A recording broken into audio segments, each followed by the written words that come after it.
Hey folks, as I mentioned in my last vlog, this time I'm going to be taking a closer look at Paul Clark's cutting board oil and his cutting board finish.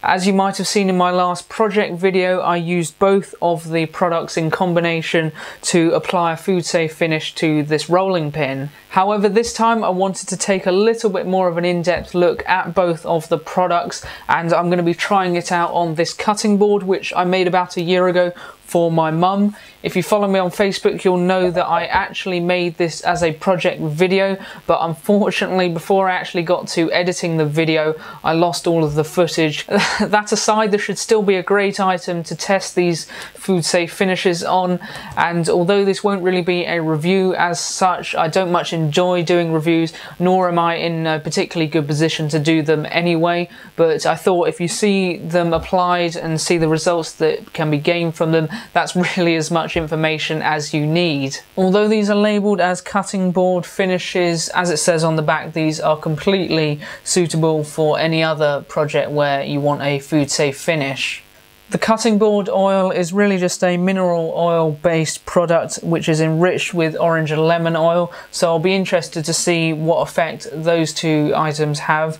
But really I'm most interested in this cutting board finish, which amongst a few other things contains both beeswax and carnauba wax, so I think that should offer some nice protection to the cutting board.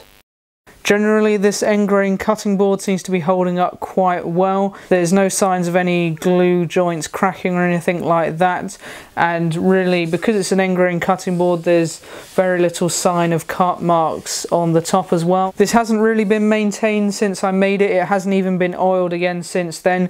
It's just been kept clean by wiping it, so I thought now would be a good opportunity to reapply some mineral oil and also to test out Paul Clark's food safe finish. This was the mineral oil which I used originally. I'm not particularly recommending it because it felt really expensive when I bought it, but I actually had a harder time getting hold of mineral oil than I thought I would. The first time you finish a cutting board with something like mineral oil is really very simple. You just absolutely flood the surface with the oil. You let it stand for a good few hours to soak in as much oil as possible. Then once that's happened, you just wipe away the surface clean and let it dry. And had I have been using Paul Clark's mineral oil the first time round, I would have done exactly the same thing. But as this is just a maintenance finishing of the board, I won't need to apply quite as much this time. Just before I go ahead and apply the oil, I'm going to give the surface of the cutting board a quick sand with some 600 grit paper, and that's just to remove any raised fibres there might be from the moisture the cutting board's in contact with, as well as any slight bits of food debris that might be caught in the surface. And to quickly blow away the dust. And now I'm just using a paper towel to apply the oil.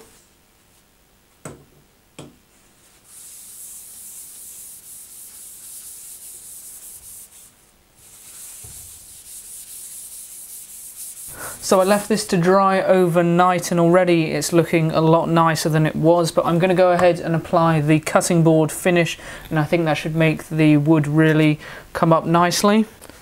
So I'm actually going to use the same paper towel as before to apply the wax. It's still soaked in with the leftover mineral oil, and so really it makes no sense to get another paper towel soaked with the cutting board finish, and so I'll just be fine with this one.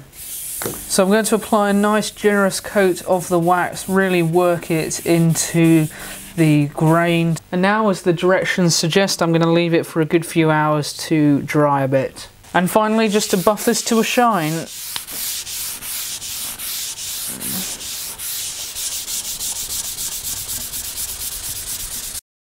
so with that, the cutting board has come up quite nicely really. There's a very soft sheen to it, which you might be able to tell. There's definitely a much richer colour to the wood as well now that the oil has been reapplied to it.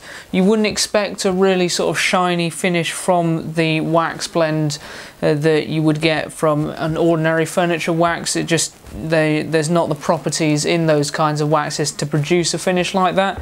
But overall I think it's come up very nicely, and I'm hoping that that wax will provide a bit more sort of maybe water repellency to the surface of the cutting board, and it'll wipe away a little bit nicer than it did before. To quickly test the finish, I decided to put the rolling pin which I made last week through its paces by running it under a tap. Despite still looking quite shiny in the video, it actually lost most of its original sheen, but I have no doubt that with regular application of the finishing blend, the rolling pin will continue to look very nice. If you wanted to try out Paul Clark's finishes yourself, then there's a link down in the description to his website, and I have no doubt that he'd be extremely grateful for your support. Just before I go, I thought I would quickly urge you to tune into my main channel this Friday, where I'll be posting this wall mirror. There'll also be free plans available for the mirror, so you'll be able to build this one yourself. Thanks for watching, guys. I hope to see you again really soon. Take care. Bye bye.